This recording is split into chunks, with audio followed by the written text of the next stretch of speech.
This is the Aviation Business Podcast, the podcast that equips your aviation business to achieve a higher altitude.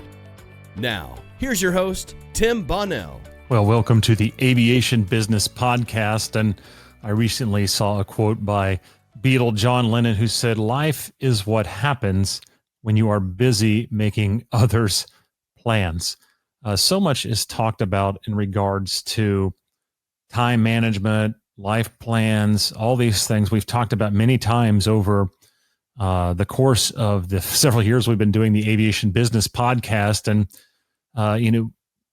the ability to navigate life and business and to be successful, not only in terms of what we accomplish during the workday, during the work week, and during a year, from a business perspective, really is relative to what you consider success. Did you get the right numbers, but it cost you spending any time with your family or being healthy, right? So health typically is one aspect of success. I'm not only, operating the best of my ability in my business, but I'm healthy. So I'm not getting closer to being done with life here on earth.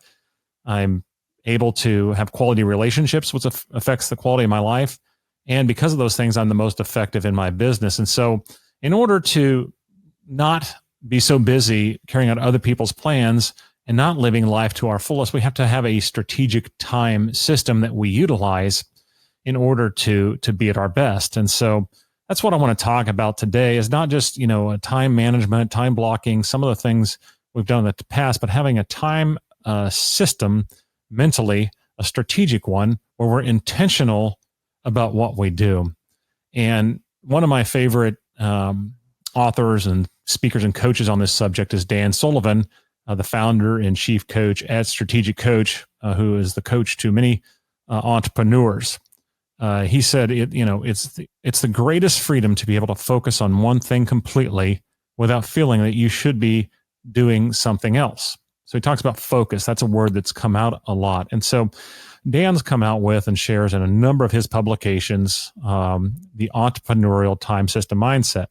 Now, while it certainly applies well to entrepreneurs who have complete control of their time, I think it's important that a lot of the concepts are important to everyone involved. And it's about being intentional with our work time and our rest time.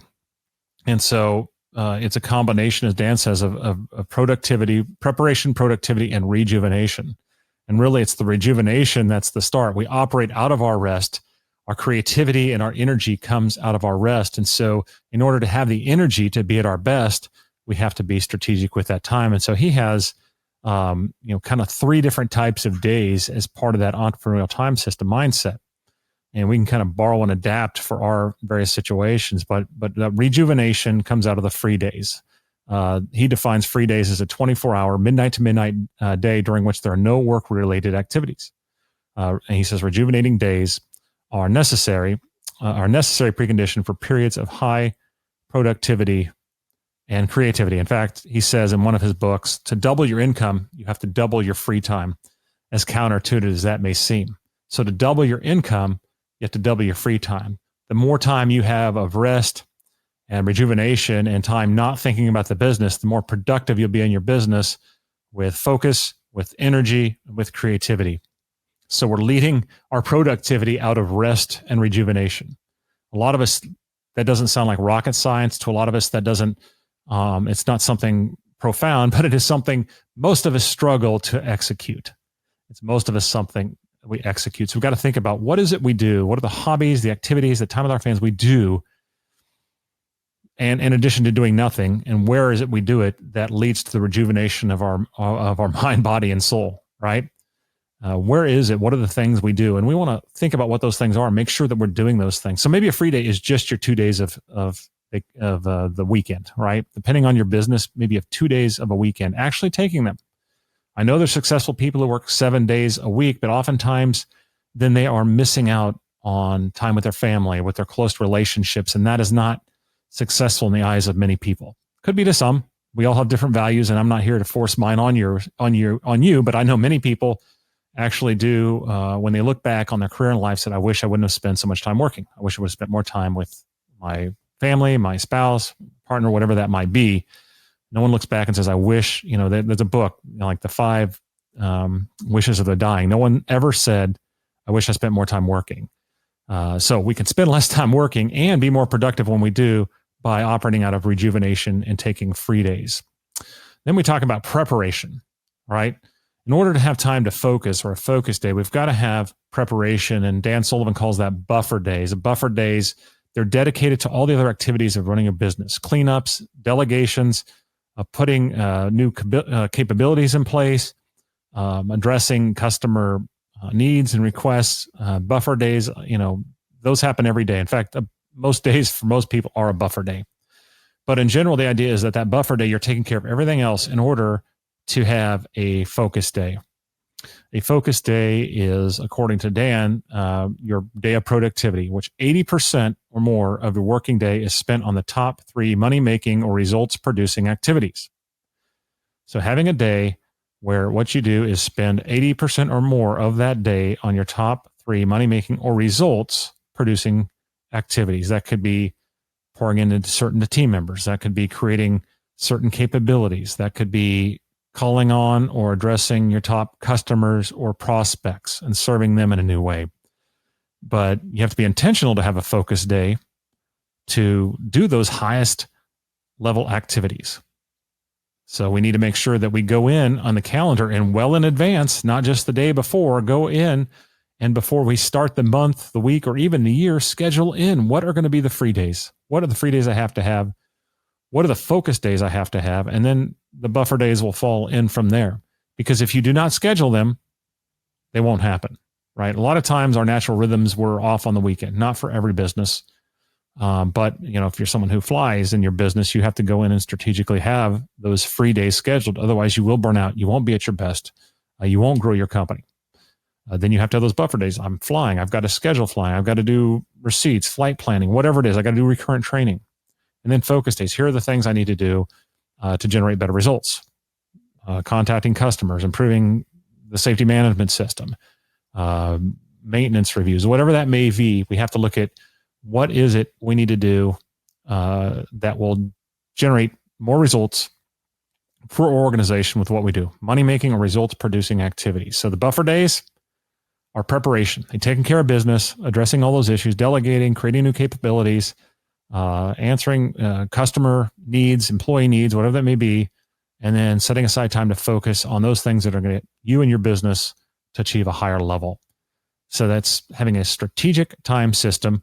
Again, these examples are part of what Dan Sullivan writes about and coaches in his books on the entrepreneurial time system. But the concept's the same. We've got to have rejuvenation, which leads to productivity. And then we've got to prepare for those times to focus. Buffer days, as Dan Sullivan defines, are just for practice, rehearsal, and preparation for the focus days. And free days are those 24-hour periods of no work-related activities where the purpose is simply rejuvenation. If you do not get those, you will not be at your best. You will not live at your highest quality of life. And so everything else we do from there on our buffer days, with time blocking in the things that are important and urgent and not important but urgent, and all those time management things, the 12-week years, the EOS systems, all those other things fall into the parameters of operating with a quality of life strategic time system, because we are better when we're rested. We operate with a higher level of focus when we prepare for that. And so we have to be intentional by scheduling in those kind of days. So I appreciate all of Dan Sullivan's teaching on this. He's got all kinds of books on the subject, including the Self-Managing Company and others that you can refer to that get more into these specifics. But I like the concepts that he applies. It's simple. 3 types of days. They're all important. You're not at your best. I really don't care who you are. You're not at your best if you're not taking each one of those times. We all operate differently and have strengths and weaknesses, but we're not operating at a rest. We're going to struggle. If we're not preparing to focus, we won't be able to focus. If we're not focusing, we're not getting our best results. Well, take your business, take your personal life, your balance to a higher altitude by being someone who has a strategic time system mindset, who sets free days, buffer days, and focus days strategically into their calendars, and who holds that as a top priority. Well, here's your aviation fun fact for the day. And we're going to go back to September 15th of 1969, where we saw the first flight of the Cessna Fanjet 500. We don't hear that phrase often. It was the prototype of the Cessna Citation that we all know today. Wikipedia says that the Cessna 500 Citation 1 is a small business jet produced by Cessna, the basis of the Citation family. It was announced in October 1968. The Fanjet 500 first flew on the September 15th of 1969, assuming out of my hometown of Wichita, and was certified as the 500 Citation on September 9th of 1971. It was upgraded in 1976 as the Citation 1, and the 501 SP single pilot variant was introduced there in 1977. Production ended of it in 1985 with 689 of all variants produced. The straight wing jet is powered by JT-15D turbofans, and then that aircraft was developed into the Citation 2 and has gone on to see multiple lines of Citations that are serving our business aviation and aviation industry well. And so exciting time, September 15th, 1969. Well, that's all for this episode. Until next time, your wheels up and your attitude high. Thanks for listening to the Aviation Business Podcast. If you found this episode of value, please share with someone who could benefit from its content. You can stay up to date by subscribing in iTunes or your podcast player of choice. This episode is brought to you by Aris Insurance Solutions, your flight plan for navigating the turbulence in aviation insurance. To find out more, go to arisinsurance.com. That's AERIS insurance.com.